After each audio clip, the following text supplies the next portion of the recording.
స్వస్తిక్ multi specialty hospital Karimnagar లో చికిత్స ఏదైనా అత్యవసర వైద్య సేవలు వెంటనే 24 అవర్స్ అందరికీ అందుబాటులో వైద్యం. Swastik multi specialty hospital Karimnagar civil hospital opposite.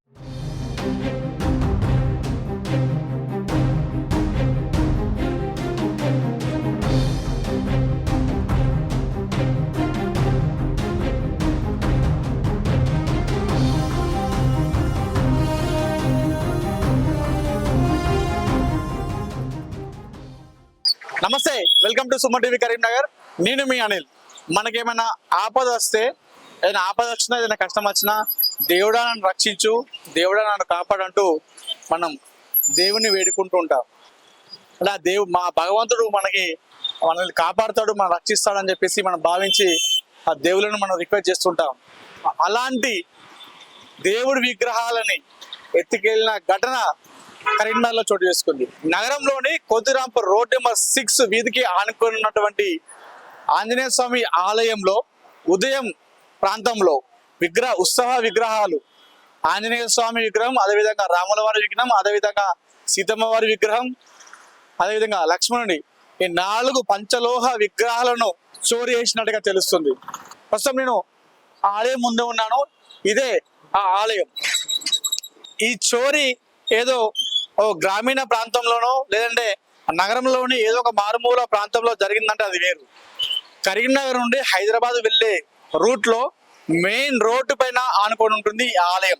ఆస్తమానం రోజు వేలాది వాహనదారులు కావచ్చు, వేలాది మంది పాదచారులు ఈ రోడ్డు గుండా ప్రయాణం చేస్తూ ఉంటారు. నిత్యం రద్దీగా ఉండే ప్రాంతం ఇది. అటు హైదరాబాద్ కావచ్చు, అటు వరంగల్ కావచ్చు, చాలా మంది ఈ రోడ్డు గుండా వెళ్తారు. అలా రద్దీ ఉండే ప్రాంతంలో ఈ చోరీ జరగడం అనేది ప్రస్తుతం కలకలం రేపుతుంది కరీంనగర్లో. స్థానికులంతా కూడా ఈ విషయాన్ని గురించి చర్చించుకుంటున్న పరిస్థితి. అయితే ఉదయం సమయంలో ఈ ఆలయంలో అర్చకులుగా పనిచేసే రాజన్న గారు రోజులో భాగంగా ఈ రోజు కూడా ఉదయం రావడం జరిగింది. వచ్చి 5:30 గంట ప్రాంతంలో ఈ ఆలయం ప్రధాన ముఖద్వారం ఇది. ప్రధాన ముఖద్వారం ఇది.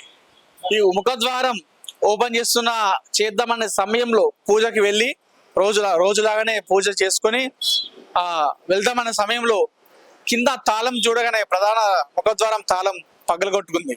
లోపల అనుమానం రావడంతో రాజనాయ్ గారు కాస్త అనుమానంతో లోపల వెళ్ళి చూడగా ఆలయం అంతా కూడా చెల్లాచెదురుగా పడున్న దృశ్యాలు అతను చూడడం జరిగింది.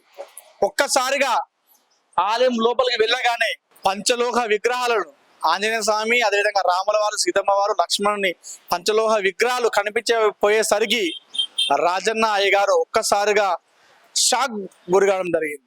పోలీసులు, స్థానికులు సమాచారం ఇవ్వడంతో 1 పోలీసులు దీన్ని కేసు నమోదు చేసుకొని దర్యాప్తు చేస్తున్నాడు.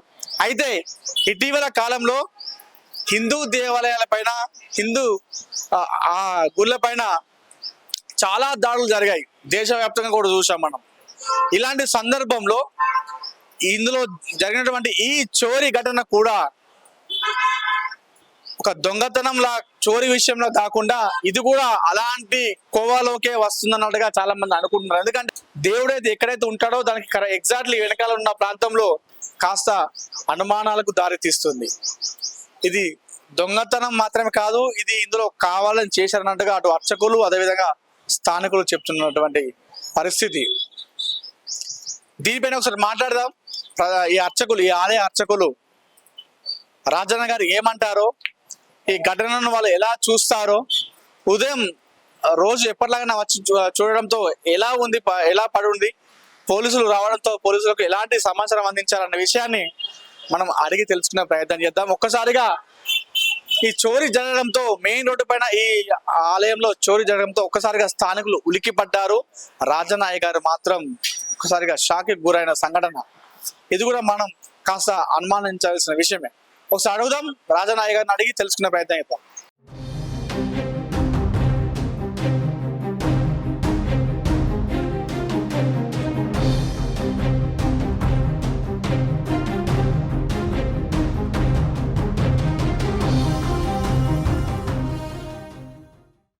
ప్రస్తుతం నాతో కరీంనగర్లోని కొద్దిరాంపూర్ రోడ్ నెంబర్ 6 లో ఉన్నటువంటి ఆంజనేయ స్వామి అర్చకులు రాజన్న అయ్య గారు నాతో ఉన్నారు. అసలు ఏం జరిగిందనే విషయాన్ని అయ్యగారి మాట్లాడుకుందాం. స్వామి జయ హనుమాన్ స్వామి. స్వామి అసలు ఉదయం మీరు 5:30 గంటల ప్రాంతంలో వెళ్ళగానే అసలు అక్కడ మీరు ఏం చూసారు, ఏం జరిగింది అక్కడ? 5:30కు పూజ కోసం వెళ్ళానండి. వెళ్ళేసరికి ఆ ఆ, గుడి ముందు చాలా బీభత్సంగా కనబడింది. డోర్లు వలగొట్టిరు, గేటు వలగొట్టి ప్రధాన గర్భాలయం ద్వారం కూడా తాళం వలగొట్టి దుండగులు లోపలికి ప్రవేశించి ప్రతి సంవత్సరం మేము ఘనంగా నిర్వహించే సీతారాముల ఉత్సవ విగ్రహాలు అంటారు వాటిని. ఆ ఉత్సవ విగ్రహాలని రాముల వారిది, సీతమ్మ వారిది, లక్ష్మణుడిది, ఆంజనేయ స్వామిది ఆ ఉత్సవ విగ్రహాలని ఎత్తుకెళ్ళిండ్రు. ఆ ఎత్తుకెళ్ళడమే కాకుండా ఇంకా ఏమైనా సామాగ్రి ఉందా అని చెప్పి, ఇంకేమైనా విలువైన సామాగ్రి ఉందా అని చెప్పి గుడి అంతా బీభత్సం సృష్టించి ఎక్కడెక్కడ సామాన్ చిందరవందర చేసి మంగళహారతి అవి ఇవి అన్ని కింద పడేసి మిగతా వాటి గురించి సామాగ్రి అవన్నీ కూడా బీభత్సం చేసి ఆలయానికి సంబంధించిన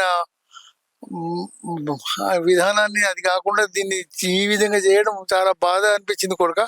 పొద్దున పూజ చేసుకోవడానికి కూడా మనసు అవ్వట్లేదు. ప్రతినిత్యం సేవలు అందించే రాముల వారు ఆ విగ్రహాలు లేకపోయేసరికి బాధ అనిపించింది. మీడియా మిత్రుల ద్వారా అధికార యంత్రాంగానికి నేను రిక్వెస్ట్ చేస్తున్నా కొడుక, ఇకపైన ఇలాంటి హిందూ దేవాలయం మీద ఈ మధ్యన తరచూ జరుగుతున్నాయి కాబట్టి మీరు చొరవ తీసుకొని, మీడియా ప్రతినిధులు చొరవ తీసుకొని అధికార యంత్రాంగం ద్వారా మా రాముల వారిని మా ఆలయానికి మళ్ళీ చేర్చండి. హుండీ కూడా తీయడం జరిగిందా? హుండీలో డబ్బులు హుండీ మా దగ్గర అంత పెద్దగా ఉండదు, అది చిన్న హుండీ. అది కూడా వలగొట్టిండ్రు, తాళం వల హుండీ, చిన్న హుండీ ఉండే ఆ హుండీ కూడా తాళం వలగొట్టి దాని నుంచి కూడా తీసుకొని పోయినరు. అవన్నీ బయట పాడేసిండ్రు. ఇంకా మిగతా విలువైన ఏమైనా ఉన్నాయని చూసిండ్రు కొన్ని. వాళ్ళకి ఇంకా అవన్నీ చూసుకుంటున్నాయి. ఇంకా విలువైన సామాగ్రి అంటే ముఖ్యంగా అమ్మవారి మెడలో మంగళసూత్రం ఉంటుంది. అత్యంత ఖరీదైన విగ్రహాలు ఏంటంటే అవి ఉత్సవమూర్తులే. అవి చాలా దూరం నుంచి తెప్పించడం జరిగింది. ప్రతి సంవత్సరం జరిగే కార్యక్రమానికి అది పంచలోహ విగ్రహాలు అంటారు వాటిని. అవి పోవడం చాలా బాధాకరంగా ఉంది. పొద్దున కార్యక్రమాలు కూడా అది కాలేదు కొడుక. మీరు చొరవ తీసుకుని అధికార యంత్రాంగం ద్వారా మా రాముల వారిని మళ్ళీ మా ఆలయానికి చేర్చండి దయచేసి. మరొక విజ్ఞప్తి, దయచేసి ఈ మధ్యన ఈ హిందూ దేవాలయాల మీద దాడులు జరుగుతున్నాయి కాబట్టి దీని గురించి కూడా మీడియా మిత్రుల ద్వారా తెలియజేయడం ఏంటంటే యంత్రాంగం అప్రమత్తం చేసి దేవాలయాన్ని కాపాడండి. అంటే ఈరోజు మీరు ఆలయంలో చూసిన పరిస్థితి తర్వాత అంటే చేసింది ఒక దొంగగా భావిస్తున్నారా, లేదంటే ఇది కావాలని చేసినట్టుగా మీకు అనిపించింది? అక్కడ కావాలని చేసినట్టుగా అనిపిస్తుంది. ఎందుకంటే చాలా వరకు నేను అనకూడదు కానీ ఇది చూస్తూనే స్పష్టంగా అర్థమవుతుంది. కొంచెం సంప్రదాయం చేసిన వాళ్ళు, అది చేసిన వాళ్ళు ఏదో దొంగతనం చేసుకుంటూ పోయినచ్చు కానీ వాళ్ళు ఈ వైభస్తం సృష్టించి అవన్నీ చేసిండ్రు. గుడికి రాగానే నేను ఆ ఏరియాకి సంబంధించిన కార్పొరేటర్కు సమాచారం ఇవ్వడం జరిగింది. వారు పోలీసు యంత్రాంగాన్ని అప్రమత్తం చేసి గుడికి వచ్చేసి వాళ్ళు వాళ్ళ విధానం వాళ్ళు చేసుకుని వెళ్ళారు. ఇప్పుడు పరిస్థితి ఇదే కొడుక. నాకు ఫైనల్ గా ఏం కోరుకుంటారు స్వామి? ఆ రాముల వారిని ఎటు చేసి ఏం చేసి మా రాముల వారిని మళ్ళీ మా ఆలయానికి చేర్చి మళ్ళీ మా రాముల వారిని సీతమ్మ వారు మాకు అప్పచెప్పాలని మేము విజ్ఞప్తి చేస్తున్నాం. ఓకే, మీరు పోలీసులకు సమాచారం ఇచ్చిన తర్వాత పోలీసులు మీతో ఏమన్నారు, ఏం మాట్లాడడం జరిగింది? మీరు పోలీసులు చక్కటి సహకారం అందించారు. వాళ్ళ క్లూజ్ టీం ద్వారా ఇతరత్ర అవన్నీ చేసి ఆలయాన్ని శుద్ధి చేసుకొని మేము పోలీసుల త్వరగా మా యంత్రాంగం ద్వారా మీకు వాళ్ళను వెంటనే పట్టించి మీకు మీ రాములవారిని మీకు అప్పచెప్తామని చెప్పి భరోసా ఇచ్చిండ్రు, ధైర్యం చెప్పిండ్రు.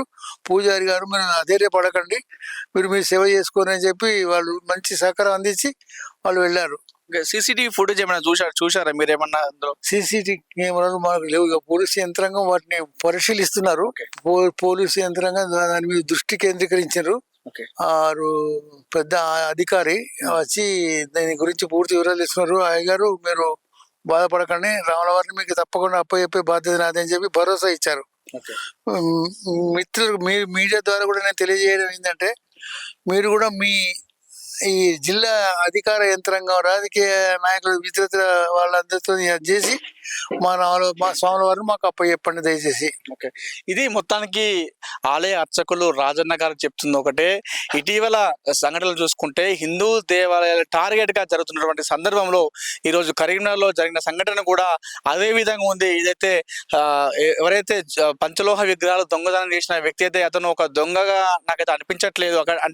అక్కడ చూసినటువంటి పరిస్థితుల దృష్ట్యా నేను చెప్తుంది ఒకటే, అది దొంగలా కాదు, ఇది అయితే కావాలనే చేసినట్టుగా ఉంది. దయచేసి దీనిపైన విచారణ తొందరగా చేపట్టి అటు అధికార యంత్రాంగం కావచ్చు ఇటు పోలీస్ శాఖ కావచ్చు తొందరగా దీనిపైన చర్యలు తీసుకొని వెంటనే అతి త్వరలోనే ఆ రాములవారి విగ్రహాన్ని మరొకసారి ఆ ఆలయంలోకి తీసుకురావాలంటగా రాజానాయ్ గారు చెప్తున్న పరిస్థితి. కెమెరా పర్సన్ కుమార్తో అనిల్, సుమన్ టీవీ, కరీంనగర్.